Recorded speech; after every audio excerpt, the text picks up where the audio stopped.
Okay, I am getting the message that we are live streamed. Hope you all are doing well today. It is quite windy here in Mississippi. So, from time to time, it may sound like a car revving outside, and it is actually the wind.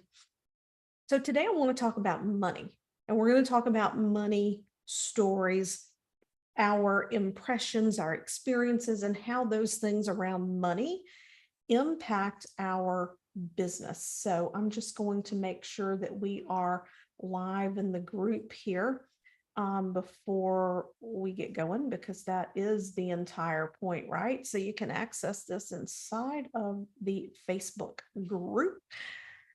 And let's see here. So, when we're talking about money, like we can want money, we can desire money, a lot of people are familiar with the idea that if you have poverty mindset, that creating wealth and abundance in your business is going to be more challenging, but it can actually go so much deeper than that. Whether you're someone who's new to business, you're in the growth phase of your business, whether you're at multi seven, multi eight figures, this can impact you. And we really have to think about what it means for what we consider our personal measure of success, what wealth means to us, how do we talk to ourselves about wealth, and how we feel when we're around other people who are wealthy. Because what I have found is that a lot of high level entrepreneurs have had experiences that would be considered traumatic. Um, and they're building a business to be able to overcome, move beyond, or create a very different life for themselves than the one that they grew up in. All of those things come into play when we start talking about wealth and success in business.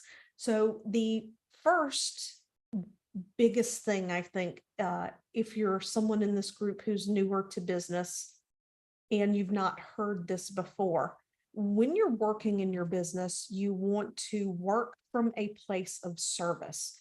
You want to go into what it is that you're doing when you have conversations with people, whether it's in social media, whether it's talking to someone as I'm talking to you right now in this live. You want to come from a place of service, right? When we get caught up in the mindset of I have to close this client because I have to pay the bills, I have to pay the rent, I have to pay myself, that really messes up your mindset with money. It messes up your mindset around your choices. You will end up making choices in your business. And this even applies to people who are um, millionaires, right? I've worked with people who have taken on projects. They have said yes to clients because one, they are in the growth phase of their business and they could use the cash flow, or two, they were concerned about what other people would think, how it would affect their reputation if it got out that they said no to a certain person because they perceived the certain person to be much more influential and much more successful and much more accepted in their entrepreneur circles because they had more money, right? Because their business had more revenue. So these things layer. They are complicated for some people. And then for other people, the thing that's catching them up around money can have nothing to do with their business. It could be like a single, simple thing, a story that they were exposed to, someone else's experience, and it imprinted their thoughts and beliefs around money. So, what I did in December, I was out in California, I had the opportunity to go meet a client and do some sessions in person, face to face, one on one. It felt so good. I hadn't done it in almost 4 years to do in person work. And I thought, you know what? I'm going to have my Julia Roberts pretty woman moment. I'm going to go to Rodeo Drive. And based on the timing of when we were meeting to work together, I only had 2 days. It was late in the evening. It was dark when I went. It was just before closing. It was 5:30-ish in the evening because it took 40 minutes to go just a few miles with all the traffic in LA. But I went to Rodeo Drive and I thought, you know what? I am going to go in there and I'm going to try on a piece of jewelry. Right. And a part of me was like, you're abundant, you can have everything you want. You don't need to do that. And when my mind went, you don't need to do that, I said, oh no, this is exactly why you need to do it. There is something underneath the surface there that needs to be addressed. And so one of the things that, kind of came up was that, even if I wanted this stuff, I wouldn't buy it because it's too much, right? It's like, okay, that's interesting. It's too much. And when I asked to try on the necklace, if you go to my personal feed, you can see the picture. I made the post today. When I tried on the necklace, I was just like, I made myself go into space of like, you know what? I deserve to take up space here. Money does not determine whether or not I'm valuable enough to take up space. So I asked to try on that one necklace, and the gentleman came out. He put on his white cotton gloves. He removed the necklace from the case and he put it around me. And then he offered to take a picture of me. And so I have that picture of me standing in front of the um, painting of the Cartier Jaguar. That is that's their symbol. That's their logo. And I didn't know that. He just kind of chuckled and he laughed at me because once I took the necklace off and I asked him, I said, supposing I was in a position to buy this, like what would it cost? And he's like 129,000. And it was interesting. It didn't catch in my body anywhere. And I told him, I said, there's one more thing I would like to look at if you have time, because I understand you work on commission. It's right before the holidays. I want to be respectful of your ability, right, to earn a commission for yourself. I said, but if you have time, there's one more thing I'd like to look at. So I went and I looked at one of the diamond crusted Jaguar bangles, and it was 89,000. And you know what? If I had that much cash sitting around that I could drop that 89 grand, I really liked it. Like I would have done that. But it just really felt kind of good. I looked at $1,000 pair of Gucci sneakers, and I definitely put that on the list.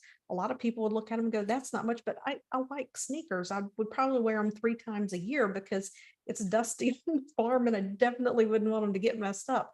But they were pretty cool. I like them. But I did that to test myself because I've had experiences where when I have been introduced to a client and then I do a little background research so that I know who I'm connecting with and who I'm talking to, that like I've gotten that catch in my chest. And it's like, oh, wow. And it's like, I have to check that immediately, right? It's like, okay, what's going on here, right? Because people want to be treated like a human, right? And so there are a lot of things that can come up when we work with someone who has more money than us. We can really get excited about that. It's like the money doesn't mean anything. A person is a person, but it's our stories around what that money means, right? It's our stories that, oh my gosh, they must be really successful. They must be really smart, right? And we start to compare ourselves because we're not there yet. So when people start out building a business, if you've not taken care of these money stories, like there's mindset work to do, there's some great books like Secrets of a Millionaire Mind and that kind of thing, where you talk about reprogramming your stories around money, bringing in better money beliefs. But we're doing those things along the way. And if you find that you're having to push down and crush this voice, you're really just struggling to silence this voice around that, and you're pushing those things down, they will come back up sooner or later for you to address them. And if we haven't addressed our issues around money, we can end up making choices in our business that reflect the stories that we have around money. If we feel like we have to do whatever we can to bring in cash. Like it's the cash that's going to bring us the security. It's the cash that's going to tell us, all right, I'm successful when I have X number of dollars. I'll feel comfortable being in the room. If you build your business off of those stories, there's a good chance you're going to end up making decisions that are out of alignment with what it is that you really want. And then you're going to end up with something bigger than you like, or it's going to be put together in a way that it doesn't feel good. It stresses you out. It burns you out. There can be a lot of moving parts, or you can find you've just veered off course from what lights you up the most. One of the other things that can happen is that if you have stories around money, say your parents were very conservative in how they spent money, and you believe that investing money is a good thing, but you grew up around parents who were very conservative with their money. They didn't like taking risks. You may not even realize that you view opportunities through that lens, and you might actually miss out on some investments that would really free your life up and free you up, right? In what it is that you're doing that will free you up to expand. Or, maybe you do make the investment. Maybe you know that there's something there, but then that constant feeling, that inner voice, that questioning, that doubt, was it a good choice? Even though you have evidence that it was a good choice, you're running through this guilt over the investment. Maybe it's guilt. Maybe, you feel like, oh, I probably shouldn't have done that, even though it's successful, and you don't know why. Well, maybe it's because somewhere long ago, someone had a story about people who they spend all this money. There are people starving, and there's hunger in the world, there's poverty in the world, nobody deserves to have that much money. And then that comes back and it impacts you, like you're not consciously aware of it. And deep within you that the more money you have, the more impact you can have, whether it's through giving, it's through charity, it's through volunteer work, whatever you do. That through the creation of your conscious wealth, you're having a positive impact, but then you're feeling like you have this pit in your stomach when you're spending money and when you're investing in your business, because maybe you've been told it's selfish. Maybe you've heard people say it's greedy. Maybe you had an experience in the past. Maybe this isn't your first business. Maybe you had a business in the past where you made an investment and then something went sideways beyond your control, and it's literal fear, because there's a part of you that's like, oh my gosh, I'm not certain. How is this going to turn out? So you want to look at all sides around money. How do you feel when you were in the room with someone who is financially more successful than you? And I'm emphasizing financially because that's just one measure of success. It's not the only measure of success. For other people, time freedom may be that measure of success. It might be, it's like, okay, I want more than enough money. I don't care to be a millionaire, but I want more than enough money. And, my way of giving back is I volunteer at the soup kitchen. I spend time, at the food bank. Maybe you do Habitat for Humanity. Maybe there's some aspect of your business that is a charitable part of it, right? So for some people, the measure of success is time freedom, right? You don't have to have $1 million business or bigger to be successful. But for some people, they want that wealth to do good things. So look at your stories around how you feel when you're in the presence of people who have a lot more financial success than you do. What would it be like to be in a room to talk to them? What are the feelings that are coming up? And in that are going to be stories that you get to address. There may be some beliefs there. There may be some patterns that show up. You might be in a situation. I worked with a client who, this has been some time ago, they would bring money in, they would have a good month, they would bring money in, and then the next month they wouldn't know how they're going to pay rent. And it was like money goes through my fingers. I cannot hold on to money. And we did a session together. They wanted to work with me long term, but financially, it wasn't an investment that they were able to make. And they're like, I'm willing to do whatever to just get momentum in the right direction. So I just made sure we had clear expectations around what the outcome, was going to be. It's not going to be a complete resolution, but we'll get you momentum, and then you continue the work on your own. And they got back to me a couple of days later and said, "Hey, it's like I decided I wanted to do this. A client fell in my lap. I have the money. Let's do this." And what it came down to was, and this is true for a lot of people, there was financial insecurity, right? There was a lot of poverty in childhood. There was a lot of not knowing where the next thing was going to come from. And as bizarre and perverse as this may sound, the brain equated familiarity. That was familiar to them. So the brain could predict that if we lose things, I know what's going to happen. We're going to go into scramble mode. We're going to go into struggle mode, because it's predictable, that's safe. And if you're listening to this and you're not watching, that was a little air fingers quote, it's safe. And it's not really that it's safe, it's predictable. The brain doesn't have to work when something is familiar. So what we did was we unraveled this whole knot of old thoughts and beliefs. It's like they weren't even aware that they had made the connection, that not knowing where the next thing was going to come from, that had become their baseline operating system. So when money would come into their life, it would literally go through their fingers. And they had their first $10,000 month after that session. And, it's just amazing to watch how things can shift for people when you unravel something like that. There are a lot of beliefs that through association over time, days, weeks, months, those other beliefs begin to fall, because it's like a house of cards.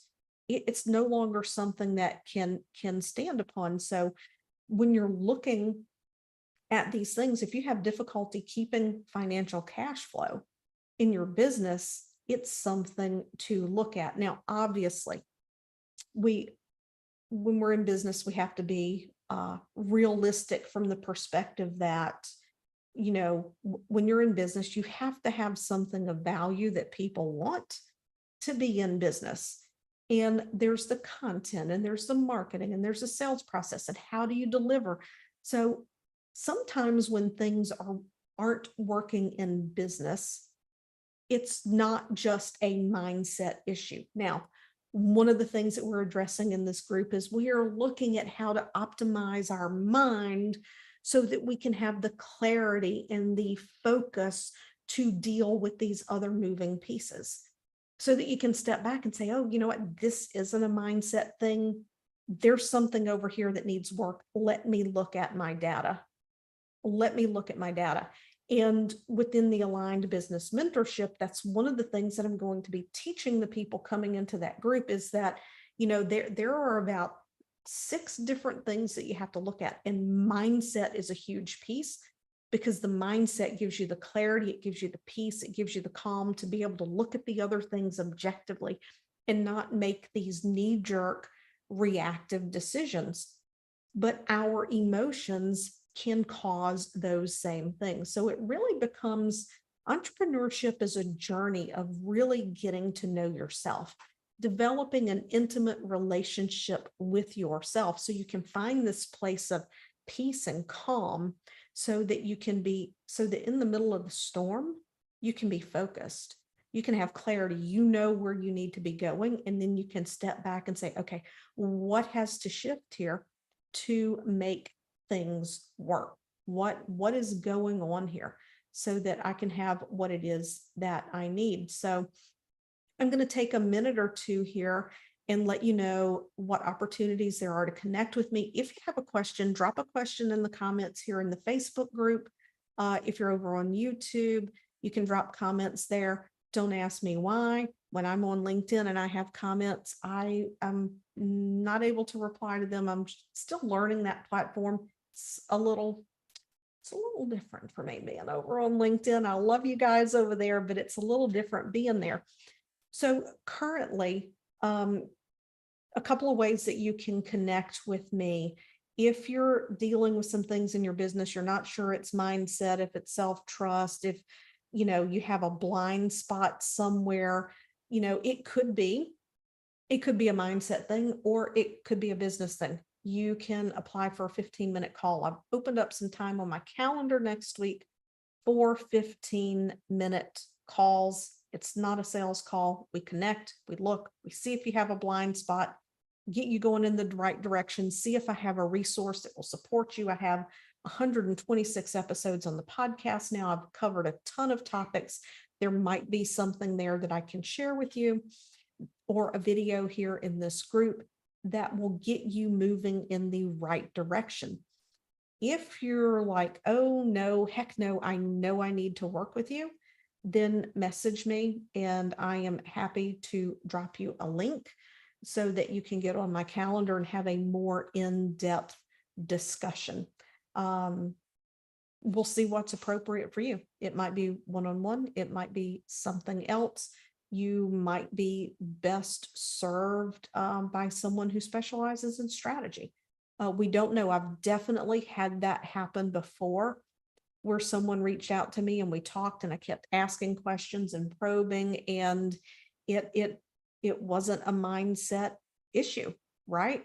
So I pointed them in a direction that I thought might well serve them, for them to explore, to see what's working, because there are many, many moving parts in business, and we have to acknowledge that. But at the end of the day, whether you're in this group because you're in business, or you're in this group just because you love how I talk about mindset, and you're know that I'm all about like self-love and self-acceptance, all of those things.